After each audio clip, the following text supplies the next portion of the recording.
Hey guys, how's it going? It's Danconia and welcome back to the Overwatch Contenders Roundup. So, we are looking at the rest of the Week 2 results for this week, and we will be taking a look at the three major tournaments that have been happening. That's in South America, North America, and Europe, and then we will be looking at the Week 2 trials from Korea and China. We're actually going to start off with those trials. So, in China, we don't really see a bracket, so I'm just going to run through who has got through Trials Week 2 in China. The teams going through in China will be Pokemon Max, MDT, Unnamed, Sponsor, Taking Gaming. So that's the four teams that are coming through Week 2 of Trials in China and will be taking part in Week 2 of their main Contenders tournament. Now, if you hadn't been keeping up or hadn't known, China and Korea are a week behind the rest of the Contenders seasons. I don't quite know why, but they are. So that's where we're at with that. Let's move on to Korea then, where we do get a fully fledged bracket for trials. So in trials for this week in Korea, we saw some rather surprising faces coming down from the main tournament last week who didn't do very well. So we saw Runaway, Lucky Future, O2 Blast, OZ Gaming, Betlika, Team BM, GC Busan Wave, Meta Athena, Looking for Sponsor, Bravos Gaming, Balance Flame, and Top Honor. So, moving on to the bracket then, and in round of 12 we saw Team BM taking on Top Honor. This would be a 3-0 win for Top Honor, which is rather surprising because actually Team BM had a rather good week last week. Team BM are going to be one of those teams competing in Open Division for Season 2 because any teams that lose in the round of 12 at this stage in Week 2 of Contenders Trials will be playing an Open Division for Season 2. So, Top Honor would move on to the quarterfinals. Then we had Betlika taking on Bravos Gaming. This would be a 3-1 win for Betlika and they'd be moving on. GC Busan Wave would take on Looking for Sponsor. This surprised me, with Looking for Sponsor getting a 3-1 win over GC Busan Wave, and they will be moving on to the quarterfinals. And then Meta Athena would take on Balance Flame, and this would be a 3-1 win for Meta Athena, as you might expect, with them moving on to the quarterfinals. At the quarterfinal stage, we see the teams dropping down from the Contenders Week 1 come in, so O2 Blast would take on Top Honor. This would be a 3-0 win, as you would expect for O2 Blast, with them moving on to the semi-final. Lucky Future would take on Betlika. This was a rather close one, but Lucky Future have got quite a stacked roster, so they get a 3-2 win over Betlika and move on to the semi-finals. Runaway would take on Looking for Sponsor. Again, as you might expect, Runaway get a 3-0 win here and move on. And then we have OZ Gaming taking on Meta Athena, and as you might expect again, Meta Athena get a 3-1 win and move on to the semi-finals. Things get slightly interesting here though. So in the semi-finals, we saw O2 Blast taking on Lucky Future. This was a really close game, but I'm not totally surprised. Lucky Future are, I think, going to be an up-and-coming team in the Korean region with their stacked roster right now. But O2 Blast have a lot of experience at the very highest level of contenders in Korea, so they get a 3-2 win over Lucky Future, that narrow win, and move on to the final.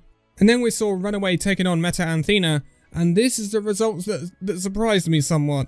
A 3-0 sweep for Meta Athena of Runaway would see them move on to the finals. So Runaway didn't make it to the final of Trials, which is surprising, I think you might have thought, right? Because Runaway, they're holders right now of contenders in Korea. We all know the caliber of Runaway, but we also know the caliber of O2 Blast, who Meta Athena would be taking on in the final. And O2 Blast do get a 3-0 win over Meta Athena. Now that's kind of what you would expect. I'd expect O2 Blast to come through and be finalists in Trials because they are a really good team. But Runaway, at the moment, are coming up a bit short. So it's a bit worrying for them in their defense of their Contenders title. But moving on to Week 2 of the main tournament for Contenders in Korea, we will see O2 Blast, Meta Athena, Lucky Future, and Runaway squeaking into that 4th spot. Top Honor will join them, but Looking for Sponsor, and OZ Gaming will also join them. And then moving to Open Division Season 2 playoffs will be Team BM, Bravos Gaming, somewhat surprisingly GC Busan Wave, and Balance Flame. So that is your lineup for Korea in the coming week. Next week we will see that main Contenders tournament, and then we will be going over Open Division once more. But now it is time to move on to the main tournaments of the other regions. So we will take a look at South America first. In South America we saw, and they say, Dignity, Horus Gaming, Warpigs, Petitos, Pacific Ocelots, Capybara Esports, Dogs Noodles, No Ping Esports, Up Gaming, Motus Muta Rapidas, and Glacial. So, in the round of 12, we saw Dogs Noodles taking on Up Gaming. This would be a 3-0 win for Up Gaming, with them moving on. Petitos would take on No Ping. This would be a 3-0 win for Petitos, with them moving on. Capybara Esports would take on Glacial. This would be a 3-0 win for Capybara, with them moving on. And then we saw Pacific Ocelots taking on Motus Muta Rapidas. This was a really close game, but a 3-2 win for the Pacific Ocelots would see them moving on to the quarterfinals. So, we see the 4 higher seeded teams come in now. So we see Andese taking on Up Gaming. This would be a 3-2 win for Andese. Remember that what Andese did in the first week of Overwatch Contenders South America. They completely swept the board coming all the way from Open Division, so they're a really good team. Moving on, we had Horus Gaming taking on Petitos. This would be a 3-0 win for Petitos, with them moving on. And then we saw Dignity taking on Capybara Esports. This would be a 3-0 win for Dignity. The previous dominant force in South America, I believe. Last year, Dignity were very good. So Dignity would move on, and Warpigs would take on Pacific Ocelots, and this would be a 3-0 win for Warpigs, with them moving on. Only Petitos would be the team from Trials knocking out a seeded team this time, and they say Dignity and Warpigs were all seeded teams. Horus Gaming would be the only casualty of the seeded teams this time around. In the semi-finals, we saw Andese taking on Petitos. This would be the first loss for Andese in goodness knows how many matches, going all the way back to Open Division of Season 1. Petitos would get a convincing 3-0 win over Andese, so that's really good. It could be hero pools have an effect here. Remember, this will be the hero pool that was selected for Overwatch League for this week. So Soldier 76, Sombra, Winston, Lucio, those were banned. Perhaps that isn't working in Andese's favour, so this could be a reason for that. And then we saw Dignity taking on Warpigs, and this would be a 3-0 win for Dignity. This set up a final of Petitos taking on Dignity, and it will be a 3-0 win for Dignity, with them taking the crown of Week 2 champions. Dignity back on top in South America, but they still have a lot to compete with, but it is it's quite a lot closer in South America than perhaps other regions, with Dignity now overtaking Andese at the top of the points rankings, but Petitos and Warpigs aren't that far behind those top two either. So it's a bit tighter in South America than it is in other regions, especially Europe, which we will go over now. So in Europe, we saw British Hurricane, Shoes Money Crew EU, Eternal Academy, Sheer Cold, Young and Beautiful, Nariki Esports, HSL Esports, Clockwork Vendetta, Notting Contenders, Ex Oblivione, Dreadlords, and Samsung Morning Stars. This will be the first time in a while that I can remember that Angry Titans aren't in it, so this should be interesting. In the round of 12, we saw the Clockwork Vendetta taking on Samsung Morning Stars. This will be a 3-1 win for Clockwork Vendetta. Clockwork Vendetta, I think, are slowly improving, considering their rough start to this season. Then we saw Nariki Esports taking on Dreadlords. This was a surprise result, with Dreadlords getting a 3-0 win over Nariki Esports. Nariki Esports picked up a bit of talent from Giganti when they disbanded. So I am surprised that they lost so heavily to Dreadlords, Dreadlords being a Trials team coming from Open Division Season 1, so well done to Dreadlords for that. HSL Esports would take on Ex Oblivione. This again, surprising, Ex Oblivione getting a 3-1 win over HSL. HSL are really struggling right now considering they're currently holders of this competition, so they have got a lot of work to do if they want to defend that crown. Young and Beautiful would take on Notting Contenders, and this would be a 3-0 win for Young and Beautiful. Young and Beautiful are improving week on week, which is really good to see. So, in the quarterfinals, we saw our seeded teams come in. This would be the British Hurricane taking on Clockwork Vendetta. No surprises here that the British Hurricane get a 3-0 win. Hurricane are looking real good right now. Sheer Cold will take on Dreadlords. 3-0 win for Sheer Cold. Sheer Cold really impressed last week, and they're doing it again in week 2. And Eternal Academy will take on Ex Oblivione.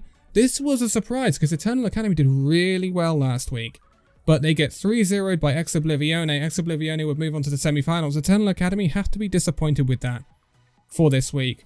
And then Shoes Money Crew EU would take on Young and Beautiful. This was a rather close game, but Young and Beautiful would get a 3-2 win over Shoes Money Crew EU. Shoes Money Crew EU were finalists last week, so that's another surprise, you might say. In the semi-finals, we saw British Hurricane taking on Sheer Cold. Again, can anyone stop British Hurricane right now? 3-0 win for Hurricane. They would move on to the final. Nothing to be ashamed of there, Sheer Cold. British Hurricane are just running with it right now. They really are. Ex Oblivione would take on Young and Beautiful in the other semi-final, and this would be a 3-1 win for Young and Beautiful. And then in the final, we saw British Hurricane taking on Young and Beautiful, and any guesses about who won this match? Yeah, British Hurricane. 3-1 win for the British Hurricane, and they claim their second Contenders Week title in a row. Hurricane are looking like a dominant force in Europe right now. They did look like that quite a while back, but they have been out in the wilderness for a good year now. But they are back with a vengeance. They now have that perfect 200-point record in the EU for the past 2 weeks. And the next highest ranked teams, so Sheer Cold, Shoesman Crew EU and Young and Beautiful, they are 130 points behind them. So, yeah, Hurricane are doing very, very well. But when it comes to the knockout in the playoffs, later on down the line, it can all be for nothing. So, we'll see what happens. But let's finish up with North America then. In North America, we saw Second Wind, Team Envy, Square One, Saints, which used to be the Maryville Saints, Noble, Montreal Rebellion, Third Impact, Triumph, Sky Foxes, Revival, Karasuno, and Atlanta Academy. But, obviously, you might have noticed from the video yesterday, Atlanta Academy did disband, so this meant that there was a bye in the round of 12 for the team that was going to face the Atlanta Academy. But, moving on to that round of 12 then, and we saw Montreal Rebellion taking on Sky Foxes. This was a 3-1 win for Montreal Rebellion. Again, Sky Foxes not quite reaching the heights that they did earlier this year, so they've got a bit of work to do, but they have brought a bit of quality in from the players that were let go from Atlanta Academy, namely Dan's, the tank players, so it'd be interesting to see what Sky Foxes do in week 3. Noble would take on Karasuno. This will be a 3-1 win for Karasuno. And Triumph would take on Revival. Again, Triumph took on Revival. It'll be a 3-0 win this time around for Triumph, though, with Revival having a pretty torrid week in the main Contenders tournament. And then, obviously, this leaves us to Third Impact. Third Impact would get a bye because Atlanta Academy pulled out. So, Second Wind would take on Montreal Rebellion in the quarterfinals. This would be a 3-0 win for Montreal Rebellion. This was rather surprising considering how well Second Wind did last week. And again, this could be hero pools having a big say in what goes on. Then we saw Square One taking on Karasuno. Again, Square One were a team that did very well last week, above expectations, we might say. But Karasuno get a 3-0 win here, moving on to the semi-finals. Saints would take on Triumph. This would be a 3-1 win for the Saints. Again, Saints, or Maryville Saints, did very well last week to everyone's surprise, and I think they're going to be a team that's going to hang around, hence the rebrand and the rename. But then we had Team Envy taking on Third Impact, and this was actually a bit of a surprise again. Team Envy coming up short here, just slightly. 3-2 win for Third Impact, and it's not going the way of these academy teams right now in NA, is it? Montreal Rebellion are the only team to get to the semi-finals that are academy team this week. Both, obviously, Team Envy falling, Uprising not getting through the trial stage, and then obviously the unfortunate loss of Atlanta Academy. So, all is not well in the academy NA scene. Obviously, in Europe, it's doing a lot better with Eternal Academy and British Hurricane.